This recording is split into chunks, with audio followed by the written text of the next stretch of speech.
Hello and welcome to the Bellingham Real Estate Podcast. I'm Paul Balzotti. I'm here with Vanessa Treadway. Welcome, Vanessa. Thank you for having me. And today we are talking about we're going to look back at 2023 a little bit, but we're going to do a little bit of a 2024 market forecast. And I have you on because I heard you have the crystal ball, Vanessa. But I do know that, you keep up on this stuff. And so I thought it'd be fun to have a conversation with you about it. Sure. So just getting it going. So 2023, it was an interesting year, right? Yes. So home sales, we have to differ with the looking back and looking forward. We got to differentiate the difference between home sales and home values, because sometimes in the news headlines, I think people get these mixed up, right? So Yes. home sales were way down, 23% in Whatcom County.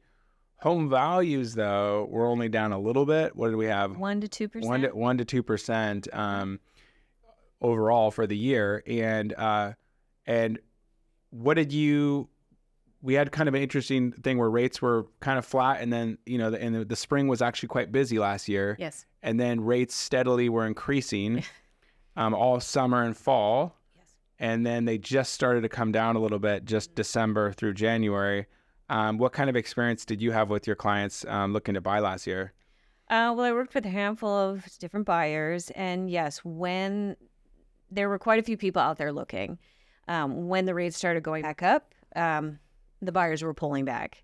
Mm-hmm. If they didn't have to purchase, then they decided to kind of hold out and wait till rates were coming back down. The folks that I worked with that were very interested in buying, we had a lot more negotiating power. Yeah. Which, led to some really good wins for my buyers. That was great. But then, rates, they keep going up, and Yeah, well, and that created that lack of inventory. Yes. As well, because if people aren't moving because the rates are too high, then they're not putting their house on the market. So you have lack of selection and higher rates. Mm-hmm. Which did put a damper on the purchasing power for the buyers and the inventory and, what they had to choose from. So it made it a little challenging last year. Indeed. And so we're already seeing kind of looking at where we stand today. I just this last couple of weeks, especially, and we have to talk about price ranges, but really you have, let's say, the median price range for Whatcom County, $590,000, for Bellingham, $672,000. So at those median price ranges, in that range and below, it's really already started to pick up. Absolutely. There were myself and colleagues of mine, we've been chatting, and we are seeing more buyers coming out. Yeah, for January, which is unique. Which is kind of unusual, yes. We're seeing multiple offer situations again on, the home sales that are out there. And it's almost like the beginning of spring. Yeah. But in January. Yeah. Yeah, I think we might have a little bit of an early spring, because you do have this, you have all of those buyers that if they thought about moving last summer, and then rates are going from 6% to 7%, and then I think they peaked out around 8% in the fall, that pretty much had them pulling back. Buying power. Yeah, absolutely. yeah. So many people decided to keep renting or just staying put of where they were at. Yeah, and so now when you see rates in the mid sixes, and then you have, which means you could buy that down into the fives potentially. We're definitely seeing buyers start to surface again. Yes, for sure. Yeah. And hopefully that'll also mean we'll see more inventory come on this spring, because some of those people who want to buy now have to sell, right? So it's just kind of this self-fulfilling cycle essentially. But just to touch on a couple things. So, we have this like seasonal cycle to things, right? And last spring was pretty busy. Yes. And then we just had, and home values actually went up a little bit. Then obviously as rates were down, as interest rates were going up in the summer and fall, home prices started to fall. Coming down. Yes. And so you had prices, it's almost like we could maybe try to show a chart where here's rates going up, and then maybe a month or two behind that, home prices falling.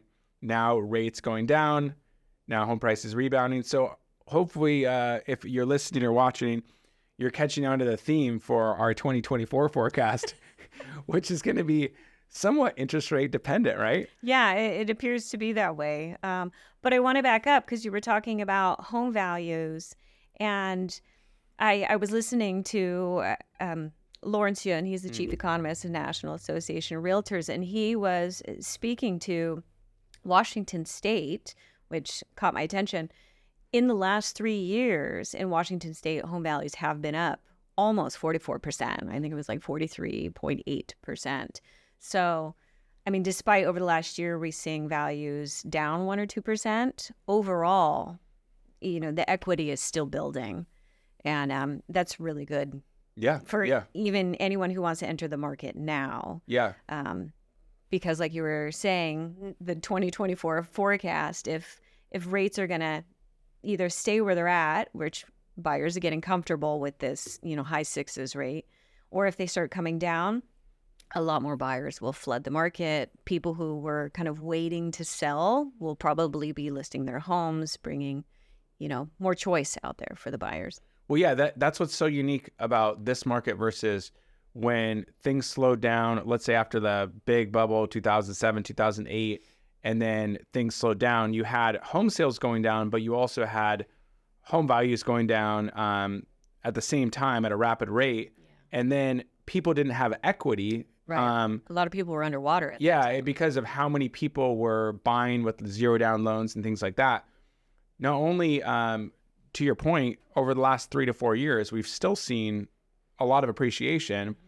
So most people have equity, but people have been, in general, buying homes with more money down. There's been more cash purchases. And so people have the equity. Yes. It's just a matter of deciding to make that move. And this last year, as rates were rising, you pretty much were mostly just moving because of like a life change. Mm-hmm. And I think we're both kind of forecasting that if rates stay level or go down a little bit, we're going to see a slight increase in people who move just because they want to move. They want to downsize or they want that extra bedroom and they've waited a year or two and, rates have gone up. They have their interest rate on their place that was 3% or whatever. They'd love to keep that. But at some point, if you have a lifestyle change or you have a family change or just you just want to move to a different area, at some point, if you just got to let go, they might more of those people are going to let go of that 3% and actually make a move. And if they own a house, they certainly still have a lot of equity if they didn't buy in the last 6 to 9 months, basically. Correct. Mm-hmm. Yeah. Moving into this year, you mentioned that rates or that we're seeing multiple offer situations in the low to mid price points, especially in Bellingham. We've seen a little bit of that. Yes. Another thing that's unique about this year, going into this year, is while inventory is low, demand is high in that low to medium price ranges. Over 1.5 million, which is that's really high end. That's a very small percentage of the pool still. Yes, it was something like a 10-month supply, and then as you get over a million, it still was well over a 3-month supply, and so I think that we have a forecast where we could say, okay, home values may rebound a little bit this year, but maybe not on the high end. Yeah. Well, if you're looking at homes, what they consider starter homes or homes that are, 350 up into 700, right? There's a huge demand for that because you have the younger buyers who are entering the market for the first time. And we also, interestingly, have I'm hearing in the media, the silver tsunami, the senior buyers, right, who have homes to sell and they're downsizing. These rates are also impacting them, despite them having large equity. They're savvy buyers. They want more purchasing power. And they are looking for downsizing a smaller home, something that's easier to manage and age. And so that's creating this competition in those, what they call starter homes in that 350 to 700 range. That's a really, really good point. And we're definitely have a population that has a lot of retirees that move here and have that equity, have that affluency, but want to downsize.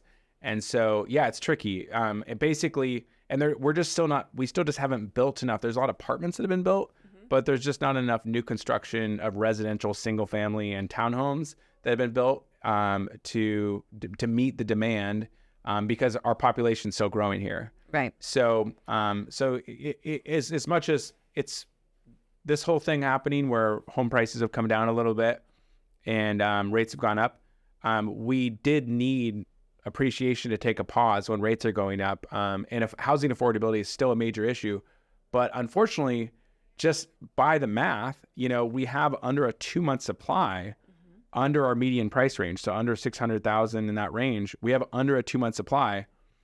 We're going to have home appreciation in that lower, there's price increase pressure in that lower price range. And we'd love to see more and more affordable homes available for our clients.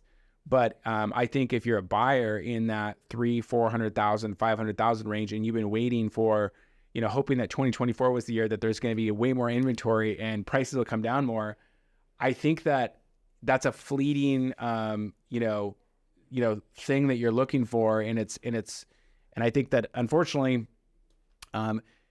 the bottom may have already kind of occurred in that price range. Like if you're looking for a $400,000 house in Blaine or in Ferndale, it may be more affordable right now or in the last 3 months than it ever will be moving forward. I agree. You hear a lot of people talk about it, but I do agree. I think right now, despite there being less choice in homes, with the rates of where they're at now and the buying power, I think now is a good time, because if rates come down even further, right, you could refinance, but also if rates are coming down, it's going to create a lot more demand. There's going to be more competition. Buyers are really going to have to put their best foot forward. Yeah. Multiple offer city again. Yes. Especially in the spring, which is the busiest time. Yes. And the only 2 caveats to that is one, if rates went higher, John L. Scott forecasts had if rates go back into the 7s and stay in the 7s, then we could see prices decline further. And then the other caveat would be just that higher end. The higher end is still going to be, it looks like it's going to be soft for a little while. And so if you are a buyer sitting on a lot of cash who's been, who's in that, or just equity, and you're looking in that $2 million range, prices might come down a little bit more, for sure. But for most buyers, I think it's 70% of the buyer pool is in that median price range or less. It looks like if rates stay the same or go down, that we're going to get back to slow appreciation. Yeah, I absolutely agree. So I think to summarize what you're saying, it's really rate dependent right now. I mean, that's what the buyers and sellers are looking at. And yeah, if the rates come down, it'll be a little bit of a frenzy again. If the rates stay kind of where they're at, fluctuate just a little bit, kind of a flat market, right? If rates go up again, things will definitely slow down. Yeah. And that's right out of the John L. Scott forecast. And that's it. We both read it. Yes. And that's why we're sharing it. Yeah. And so and we'll online we'll have some links to our blog and to the forecast, and we have a housing forecast that we send out to everybody who subscribes to our housing update every month. And so that is that. Thank you very much, Vanessa, for joining. Thank you. And if you're trying to navigate this market right now, please reach out to Vanessa. She's a fabulous broker. And I appreciate your time, and thank you for listening and watching, you guys. Cheers.